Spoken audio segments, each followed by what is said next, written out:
বৃহস্পতিবার থেকে অশান্তি চলছিল উত্তর 24 পরগনার আমডাঙ্গায়। বোমা ছোড়া হয় খোদ ওসির গাড়িতে। রাজ্য নির্বাচন কমিশনের এক পর্যবেক্ষকে নিগ্রহের অভিযোগ ওঠে। শুক্রবার ভোটের দিনও সকাল থেকেই দফায় দফায় সিপিএম তৃণমূল সংঘর্ষ উত্তপ্ত হয়ে ওঠে বোদাই পঞ্চায়েতের ডাঙ্গার টেঙ্গি গ্রাম। বোমার আঘাতে প্রাণ হারান সিপিএম সমর্থক মাদার বক্স মল্লিক। এই ঘটনায় শনিবার 5 জনকে গ্রেফতার করেছে পুলিশ। এদিকে মৃতের পরিজনদের অভিযোগ, শুক্রবার রাতে তল্লাশির নামে তাদের বাড়িতে ভাঙচুর চালায় পুলিশ। পুলিশ এসে আমাদের চোটপাট দেখাচ্ছে, বোম আছে, হ্যান আছে, দেন আছে। আমরা বলি আমাদের কিছু নেই, তার দেখলে তো দেখতে পারেন। তো অনেক খুঁজলে কিছু পালে না। পুলিশ অবশ্যই এই অভিযোগ অস্বীকার করেছে।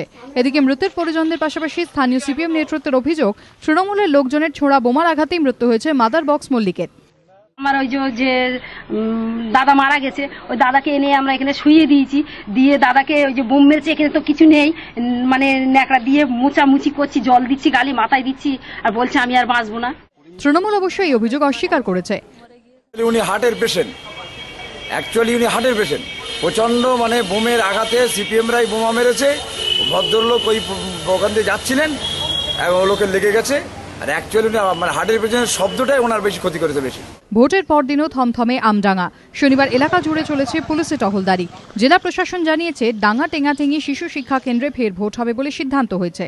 সমীরণ পালের রিপোর্ট, এবিপি আনন্দ, উত্তর 24 পরগনা।